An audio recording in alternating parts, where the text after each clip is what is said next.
Les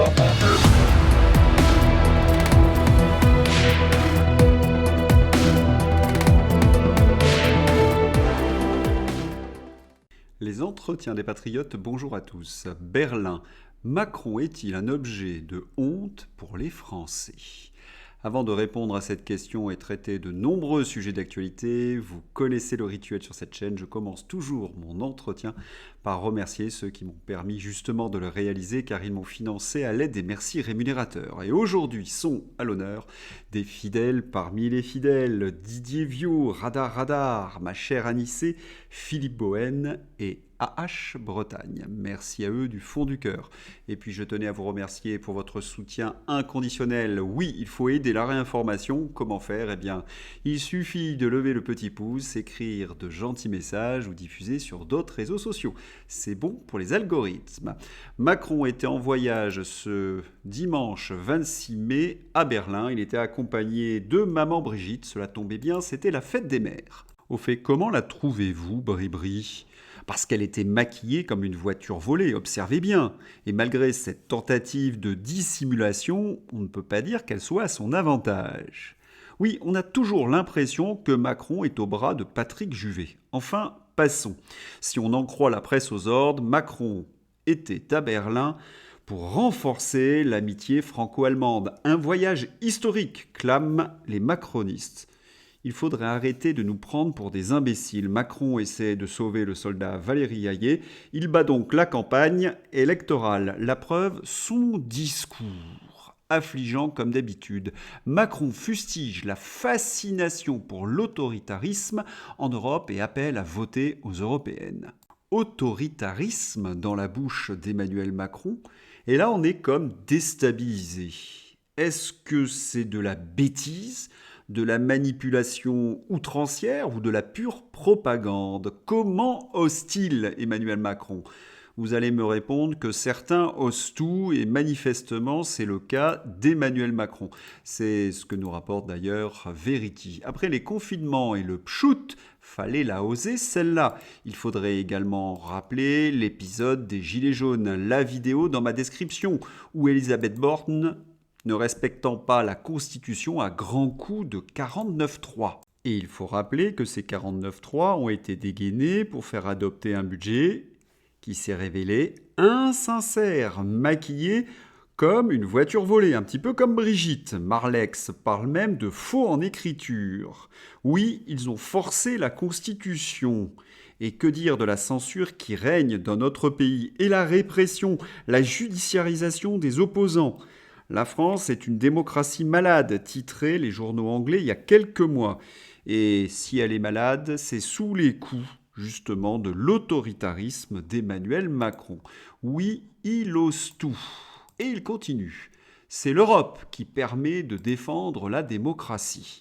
Oui, on connaît la chanson « La paix c'est la guerre, la liberté c'est l'esclavage ». La Commission européenne, non élue, prend des décisions sans jamais consulter les peuples. C'est ça la démocratie ? Oui, la démocratie c'est la tyrannie. Exemple.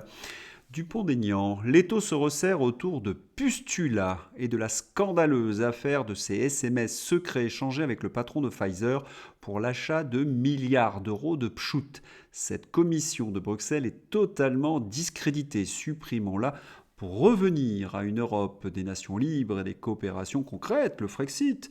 SMS Gate, à 3 semaines des européennes, Pustula va-t-elle être empêchée de briguer un second mandat à la tête de la Commission européenne ? Il faut vraiment s'appeler Emmanuel Macron pour oser affirmer que l'Europe protège les démocraties. Mais il y a pire. Si on veut bien comprendre l'Union européenne, il faut s'attarder sur le sujet de la corruption. L'Union européenne a été bâtie pour permettre aux multinationales d'avoir leur terrain de jeu. Il y a 3 lobbyistes pour un seul député européen. Je vous avais présenté il y a quelque temps d'ailleurs une statistique montrant que 30% de ces députés européens étaient soupçonnés de corruption. Et il y a eu des affaires très célèbres. La vice-présidente du Parlement européen, la socialiste grecque Eva Kaili, a été arrêtée parce qu'on a trouvé chez elle des valises de billets qui provenaient du Qatar. La France a pour devise liberté, égalité, fraternité. L'Union européenne a pour devise tyrannie, soumission à l'oncle Sam et corruption. Mais ce qu'il y a de plus affligeant, c'est de voir Emmanuel Macron se vanter des échecs européens. Oui, des délires européens. Si les nationalistes avaient dirigé l'Europe, explique Macron, nous n'aurions pas eu de pchout, de plan de relance, de Green Deal. On aurait lâché l'Ukraine et freiné l'immigration, je rajoute. Effectivement, que des bonnes choses. Merci pour cet aveu. Alors Emmanuel Macron défend le Green Deal, mais c'est la mort programmée de ce qui reste de notre agriculture. Il défend le plan de relance. Ah, certes, on nous prête des milliards, mais qui vont nous coûter 4 fois le prix. C'est la pire arnaque de tous les temps. Quant au pchout, je ne dirai rien, je risquerais de devenir grossier, je vous renvoie au numéro que j'ai consacré à ce sujet. Quant à l'Ukraine, eh bien là, on est au-delà du monstrueux, puisqu'il y avait un accord possible au printemps 2022 et que l'Union européenne, avec l'Angleterre, ont poussé à la guerre. Le bilan, 330 000 morts du côté ukrainien, et ça c'est le bilan que les Anglais donnent avec 1 million de blessés. Je sais qu'il existe d'autres bilans et je suis tout à fait d'accord avec vous, mais le bilan que je viens de vous fournir est dans la presse anglaise. C'est un bilan officiel. Il est suffisamment élevé, il est suffisamment monstrueux. Tous les hommes politiques européens le connaissent. Comment donc Macron peut-il se vanter de cette boucherie ? La paix, c'est la guerre. Oui, c'est bien la devise de l'Union européenne. Et on se rappelle que l'Ukraine avait accepté au printemps 2022 de mettre fin à cette guerre, mais que Zelensky avait reçu des pressions de la part des Occidentaux et qu'il avait déchiré le texte qu'il s'apprêtait à signer. Voilà, Macron me fait vraiment honte de sa bêtise crasse, inhumaine. Et vous savez, ce que je trouve le plus insupportable chez Emmanuel Macron, c'est sa lâcheté. Car il refuse d'assumer ses actes et les conséquences de sa politique. Il est donc toujours à la recherche d'un bouc émissaire pour détourner l'attention. Et quel est son bouc émissaire favori ? Eh bien, c'est nous, les Français. Emmanuel Macron, ce n'est pas moi qui ai choisi un adversaire qui est l'extrême droite. Ce sont les Français qui me l'ont donné. Ah oui, c'est de notre faute. Mais quelle misère ! Sa politique antisociale et son laxisme au niveau de la délinquance font la promotion de l'extrême droite. Et voilà, à l'étranger comme toujours, il accuse les Français qu'il a en horreur. Quelle honte pour notre pays. Je ferai un petit correctif au tweet d'Alexis Poulain. En France, il n'y a pas de parti d'extrême droite. Il y a des partis de droite et des partis patriotes. Mais de l'extrême droite, je n'en vois pas. Non, les seuls extrémistes que je connaisse, c'est l'extrême centre, Emmanuel Macron et les européistes, et l'extrême gauche. Quant à Emmanuel Macron, depuis le début de son mandat, il essaie de manipuler les partis de droite pour essayer d'apparaître comme un sauveur de la démocratie. Mais on a l'impression que la ficelle est un peu usée. Les Français se sont lassés de cette stratégie. Êtes-vous favorable à un débat entre Emmanuel Macron et Marine Le Pen avant les élections européennes ? Non à plus de 77%.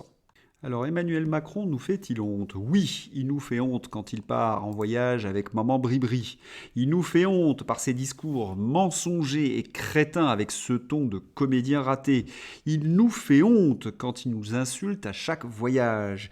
Il nous fait honte quand il tripote Mbappé, victime de ses attouchements. Il nous fait honte quand il tient des propos d'alcoolique dans des bars PMU. Oui, Emmanuel Macron, c'est une véritable croix que nous portons, c'est une honte nationale. Et vous savez, ce qui agace le plus les Français, c'est le petit sourire de contentement d'Emmanuel Macron, comme un champion du monde. Exemple avec la couverture de l'Express. Notre stratégie est la bonne. Impôts, emploi, industrie.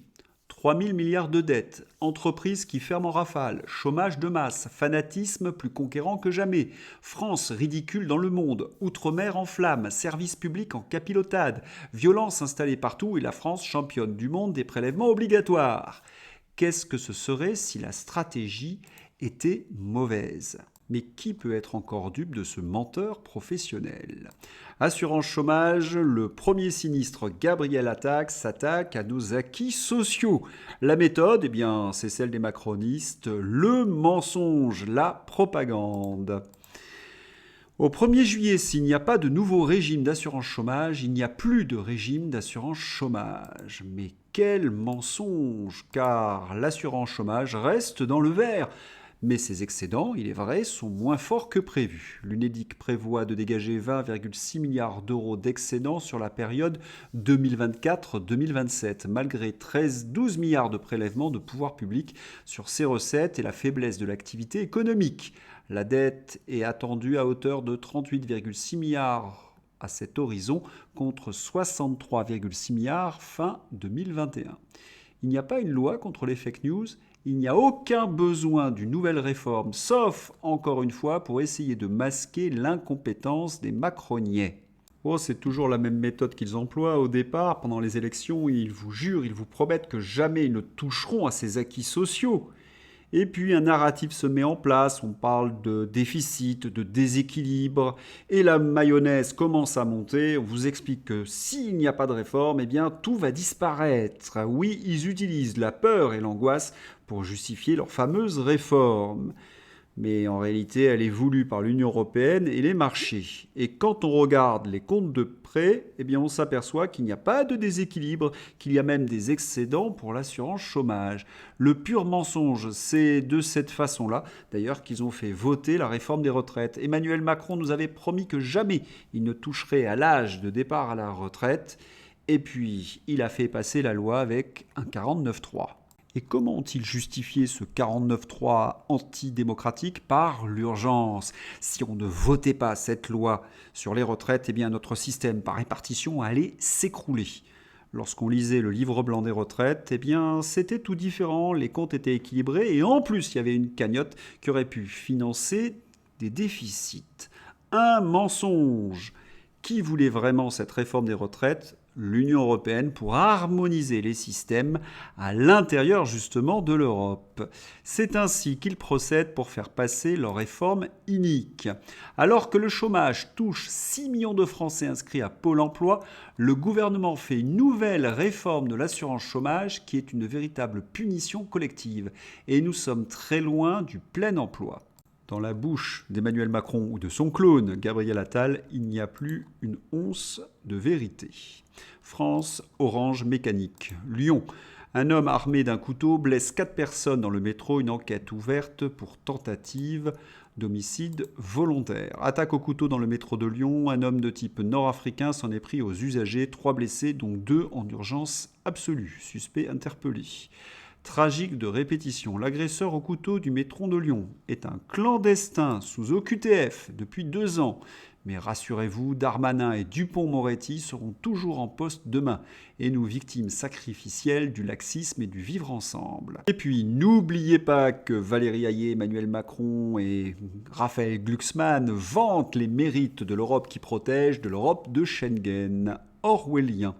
International Fauci. Ça chauffe pour Anthony Fauci au Congrès américain. Un rapport prouve qu'afin de contourner le Legal Act Information donnant accès aux mails administratifs, il a utilisé avec ses proches collaborateurs des emails personnels ainsi qu'un réseau secret cachant ainsi les origines du virus et des éléments de gestion de la pandémie. Fact-checker Télétubi, on vous attend sur le complotisme.